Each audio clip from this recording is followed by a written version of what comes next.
औज़ुबिल्लाहिमिनश्शैतानिर्रजीम बिस्मिल्लाहिर्रहमानिर्रहीम। अस्सलाम वालेकुम स्टूडेंट्स, सेकेंड ईयर फिजिक्स में चैप्टर नंबर 13 स्टार्ट करते हैं, इलेक्ट्रिक करंट इलेक्ट्रिसिटी। ठीक है, चैप्टर नंबर 1 के इलेक्ट्रोस्टैटिक्स से हमने शॉर्ट क्वेश्चन और न्यूमेरिकल वो हम बाद में करेंगे जब आप कॉलेज आएंगे तो तब जो है वो कर लेंगे, क्योंकि वो थोड़ा लंबा काम है। तो इसलिए हम जो है नेक्स्ट चैप्टर स्टार्ट कर लेते हैं, इसके टॉपिक्स हम पढ़ लेते हैं। तो इसका पहला टॉपिक है इलेक्ट्रिक करंट। ठीक है, इस टॉपिक को पढ़ने से पहले हमें पता होना चाहिए कि करंट इलेक्ट्रिसिटी ये चीज़ क्या है, इसका उर्दू में मीनिंग या क्या मतलब है। ठीक है, जिस तरह हमने पहला चैप्टर पढ़ा इलेक्ट्रोस्टैटिक। ठीक है, इलेक्ट्रो का मतलब है चार्ज था और स्टैटिक का मतलब है एट रेस्ट, यानी चार्जेस को हमने स्टडी किया था एट रेस्ट। चार्जेस को हम एट रेस्ट पोजीशन पे चार्जेस होंगे तो उनको हम स्टडी करेंगे, तो उसको कहते हैं इलेक्ट्रोस्टैटिक। ठीक है, जब चार्जेस मोशन में होंगे यानी चार्जिंग को जब मूविंग चार्जेस के बारे में हम जो स्टडी करते हैं उसको हम कहते हैं जी इलेक्ट्रोसिटी। ठीक है, सिटी इसमें नाम आया और सिटी जैसे आम जो है वो सिटी का क्या मतलब होता है, जैसे शहर है सिटी है, सिटी का क्या मतलब होता है movement of something is called city. किसी भी ऐसे जो है वो इलाके में ज़्यादा मूवमेंट हो, जैसे शहरों में गाड़ियों की मूवमेंट और इंसानों की मूवमेंट काफ़ी ज़्यादा होती है, इसलिए उसको सिटी कहते हैं। ठीक है, इसलिए जहाँ पर चार्जेस की मूवमेंट होगी उसको हम इलेक्ट्रिक का क्या मतलब है चार्ज और सिटी का क्या मतलब है मूवमेंट। ठीक है, करंट इलेक्ट्रिसिटी में हम पढ़ते हैं चार्जेस को जब मूव कर रहे हो या मूवमेंट हो रही है उनके बारे में जब हम स्टडी पढ़ते हैं तो उसको इलेक्ट्रिसिटी कहते हैं। तो करंट किस चीज़ को कहते हैं, जब चार्जेस एक किसी भी फर्ज कर लें, एक वायर है, कॉपर वायर ले लें, कोई भी वायर ले लें, उसका क्रॉस सेक्शन एरिया हमने ले लिया।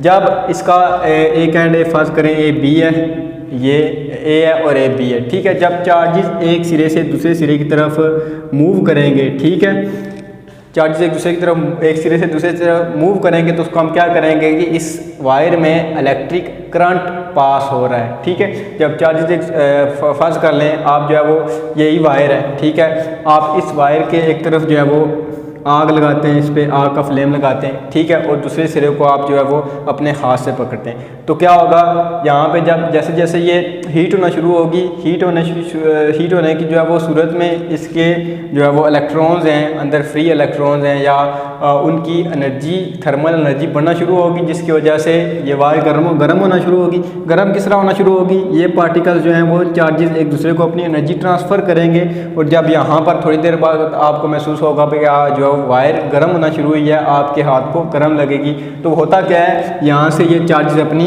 एनर्जी ट्रांसफ़र करते हैं। तो करंट में भी इसी तरह होता है, चार्जेस अपनी जब इनके जो है वो इर्द गिर्द पोटेंशियल डिफरेंस अप्लाइड करें तो क्या होता है, ये चार्जेस एक सिरे की तरफ जो है वो हायर पोटेंशियल से लोअर पोटेंशियल की तरफ मूव करना शुरू हो जाते हैं। ठीक है, नेक्स्ट देखते हैं आगे, टॉपिक नंबर 13.1 है इलेक्ट्रिक करंट। ठीक है, हमने देखना इलेक्ट्रिक करंट क्या होता है, वही मैंने बता दिया है कि इलेक्ट्रिक करंट को जाहिर करते हैं आई से। ठीक है, आई किस चीज़ के होता है, इक्वल होता है फर्ज करें इस वायर में से चार्जेस डेल क्यू मूव कर रहे हैं। ठीक है, चेंज इन जो है वो चार्ज जो है वो ए में और बी में जो चार्ज चेंज हो रहे हैं, चार्जेस चेंज हो रहे हैं या मूव कर रहे हैं वो डेल क्यू हैं, और जो यहाँ से चार्जेस यहाँ तक जा रहे हैं कोई ना कोई टाइम तो लगेगा, जाहिर बात है, यहाँ से यहाँ पर कोई किसी भी चीज़ को आगे पीछे जाने के लिए टाइम लगता है, कोई ना कोई टाइम लगेगा, 1 सेकंड 2 सेकंड जितना भी टाइम लगेगा वो चार्ज टाइम होगा डेल टी। ठीक है,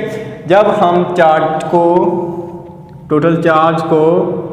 टोटल टाइम से डिवाइड करते हैं तो ये हमारे पास करंट की डेफिनेशन है। ठीक है, बेसिकली करंट चीज़ क्या है, flow of charges, the rate of flow of charges at a given time, या एनी जो है वो टाइम पे चार्जेस के फ्लो को हम करंट कहते हैं। ठीक है, आगे नेक्स्ट लेते हैं करंट की डायरेक्शन किस तरह होती है, या एक और देख लेते हैं, फर्ज करें ये तो हमने बात कर ली कि वायर में करंट किस तरह होता है, हम एक और बात कर लेते हैं कि करंट जो है वो किसी सॉल्यूशंस में या कोई लिक्विड ले लें उसमें करंट किस तरह पास होता है। ठीक है, आमतौर पर जैसे आप पानी ले लें, पानी में तो करंट पास नहीं होता क्योंकि उसमें फ्री इलेक्ट्रॉन्स नहीं होते, तो हम क्या करते हैं यहाँ पे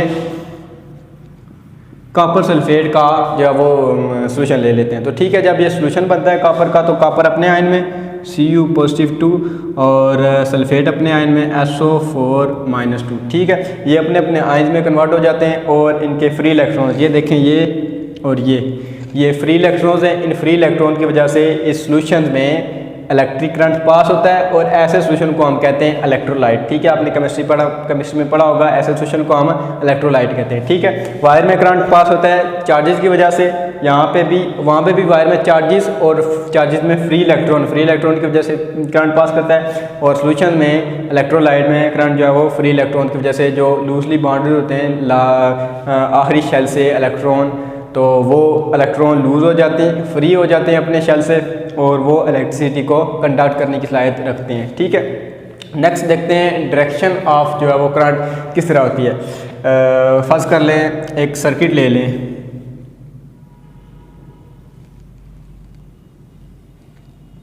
ठीक है, यहाँ पे कोई भी आप कोई भी लगा सकते हैं, बल्ब वगैरह जो भी आपने यहाँ पे कन्वेंस वगैरह लगाई हुई है। ठीक है, यहाँ पे हम पोटेंशियल डिफरेंस अप्लाई करते हैं, एक तरफ पॉजिटिव और एक नेगेटिव। ठीक है, तो जब ये करंट डिस्कवर हुआ अर्ली एजेस में, तो वहाँ पे क्या कंसिडर किया जाता था कि करंट जो है वो ड्यू टू पॉजिटिव चार्जेस है। ठीक है, करंट ऐसे इस तरह मूव करता है, यानी पॉजिटिव चार्ज से नेगेटिव चार्ज की तरफ करंट मूव करता है। ठीक है, लेकिन ये जो करंट ये बताया गया है कि पॉजिटिव चार्ज से नेगेटिव चार्ज की तरफ करंट मूव करता है, तो इसको हम नाम देते हैं कन्वेंशनल करंट है, यानी ये एक कन्वेंशन बन गई कि करंट जो है वो पॉजिटिव से लेकर नेगेटिव तरफ मूव करता है। ठीक है, लेकिन ऐसा नहीं होता, करंट जो है वो नेगेटिव चार्जेस की वजह से करंट प्रोड्यूस होता है। आपको अभी बताया कि करंट जो है वो इलेक्ट्रॉन की वजह से, यहाँ पे बताया है फ्री इलेक्ट्रॉन की वजह से मूव होता है। आपको पता है कि इलेक्ट्रॉन पे कौन सा चार्ज होता है, इलेक्ट्रॉन पे नेगेटिव चार्ज होता है, तो इस वजह से जो है असल करंट जो होता है ये हमारा I = del Q by del T, ये नेगेटिव चार्जेस की वजह से होता है। और अगर आपसे कोई पूछे कि कन्वेंशनल करंट क्या होता है, तो आपने बताना है कि वो करंट जो हमारे असल करंट के ऑपोजिट डायरेक्शन में मूव करता है, उसको हम कहते हैं जी कन्वेंशनल करंट, या एक खास कन्वेंशन बनी हुई है, इसको हम वही यूज़ करते आ रहे हैं कि पॉजिटिव चार्ज से जो नेगेटिव चार्ज की तरफ, पॉजिटिव से नेगेटिव की तरफ जो करंट जो है गुजरता है उसको हम कन्वेंशनल करंट कहते हैं, और नेगेटिव से पॉजिटिव की तरफ जो जाता है उसको हम सिंपल इलेक्ट्रिक करंट कहते हैं। ठीक है, ये तो हो गया करंट के बारे में। आगे नेक्स्ट इसका टॉपिक, एक और टॉपिक है कि electric current through a metallic conductor. Next इसी में ही आगे इसका सब टॉपिक है, electric current through a metallic conductor. ठीक है, तो फर्ज कर लें एक मेटेलिक कंडक्टर का एक थोड़ा सा एरिया फर्ज कर लें।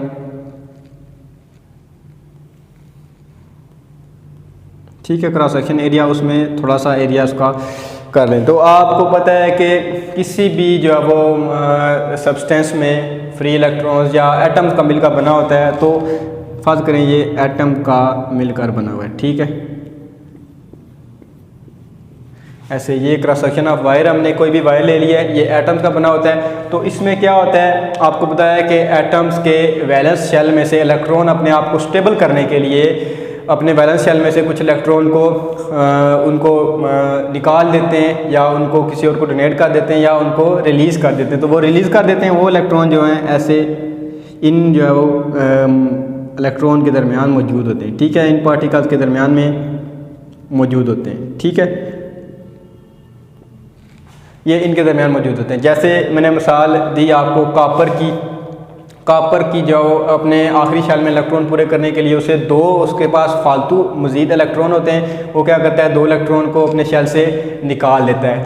ठीक है, इसी तरह सोडियम है, सोडियम के जो वो आखिरी शेल में एक इलेक्ट्रॉन फालतू होता है, वो एक इलेक्ट्रॉन निकाल देता है। तो वो इलेक्ट्रॉन जाता कहाँ पे है, वो यहीं पर इसमें आपकी जो भी आपका सब्सटेंस है उसमें वो रैंडमली मोशन करता रहता है। अब ये मोशन रैंडमली मोशन कर देते हैं, और इतनी स्पीड से एक सेकंड में कहीं जो है वो 100 किलोमीटर इनकी स्पीड होती है, और इस स्पीड से एक जो है वो मोशन करते रहते हैं। तो जब आप इनको बैटरी के साथ कनेक्ट कर दें, वायर को किसी भी बैटरी के साथ फास्ट करें, ये पॉजिटिव टर्मिनल और ये नेगेटिव टर्मिनल। ठीक है, ये हमेशा याद रखना है कि जब आपने टर्मिनल बनाने हैं, जो पॉजिटिव टर्मिनल आपने ऐसे लाइन लगानी है वो छोटी होगी, और जो नेगेटिव टर्मिनल की लाइन होगी वो छोटी होगी, और जो पॉजिटिव टर्मिनल की लाइन होगी वो बड़ी होगी। ठीक है, ये याद रखने का तरीका है कि पॉजिटिव वाला टर्मिनल कौन सा है, नेगेटिव टर्मिनल कौन सा है, ये भी एक कन्वेंशन है। तो जब आपने बैटरी के साथ इसको कनेक्ट किया तो क्या होगा, ये ये चार्जेस एक मोशन गेन कर लेंगे, ठीक है। एक खास जो है वो इस मोशन से, जब पोटेंशियल डिफरेंस आपने अप्लाई किया तो ये चार्जेस अपनी डायरेक्शन में नेगेटिव से पॉजिटिव तरफ मूव करना शुरू कर देंगे। चार्जेस किस तरह मूव करना शुरू कर देंगे, ये नहीं है कि आपके जो वो वायर में जो कोई सब्सटेंस है वो एक जगह से, यहाँ से ये सब्सटेंस निकल कर यहाँ चला जाएगा, ऐसा नहीं होता। ये जो है वो ये चार्ज अपनी एनर्जी आगे उसको ट्रांसफ़र करता है, आगे उसको ट्रांसफ़र करता है और आगे उसको एनर्जी ट्रांसफ़र करता रहता है। ये थर्मल एनर्जी ट्रांसफ़र करता रहता है। ये नहीं है कि ये चार्ज खुद मूव करके आगे चला जाता है। ये अपनी एनर्जी यानी इसको, ये अपनी एनर्जी इसको ट्रांसफ़र करके, ये अगला अपनी जब इसको पोटेंशियल डिफरेंस अप्लाई होता है ये अपनी एनर्जी ट्रांसफ़र करते रहते हैं। जैसे मिसाल ले लें कि आप कोई पानी या तालाब ले लें, उसमें आप पत्थर फेंकें तो क्या होता है, वहाँ पर वेव्स बनती हैं, ठीक है। वेव्स बनती हैं, आपको ऐसा लगता है कि पानी आगे की तरफ जा रहा है, लेकिन ऐसा नहीं होता। पानी आगे की तरफ नहीं जाता, पानी अपनी जगह पे रहता है, लेकिन पानी अपनी एनर्जी आगे वाले पार्टिकल को सप्लाई करता रहता है, या अपने आगे वाले पार्टिकल्स में उनको एनर्जी देकर, वो खुद वाइपर रहता है लेकिन उनको एनर्जी देकर वो ऐसा लगता है कि वो पार्टिकल जो है वो हमारा जो वाटर है वो आगे जा रहा है, लेकिन वो आगे नहीं जा रहा था, वो अपनी जगह पे होता है, वो अगले पार्टिकल को एनर्जी देता था। इसमें भी यही कुछ होता है, ये अगले पार्टिकल को एनर्जी देते थे।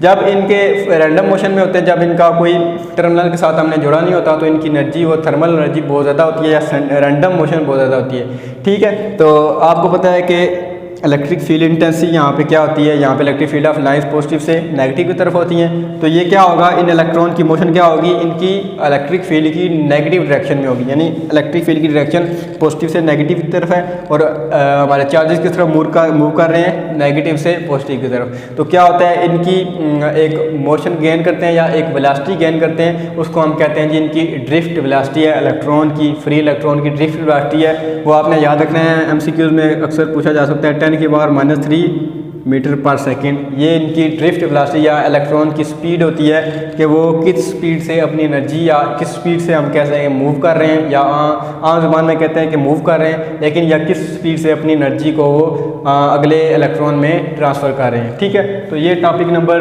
12.13 आपका कंप्लीट हो गया। इसमें आपने यही करंट याद रखना है कि करंट, इलेक्ट्रिसिटी, करंट क्या चीज़ होती है, और एक कन्वेंशनल करंट वो भी बता दिए। कन्वेंशनल करंट क्या होता है, तो electric current through a metallic conductor, एक कंडक्टर में से करंट किस तरह पास होता है, वो फ्री इलेक्ट्रॉन की वजह से पास होता है, ठीक है। ये टॉपिक नंबर 13.1 आपका कंप्लीट हो गया।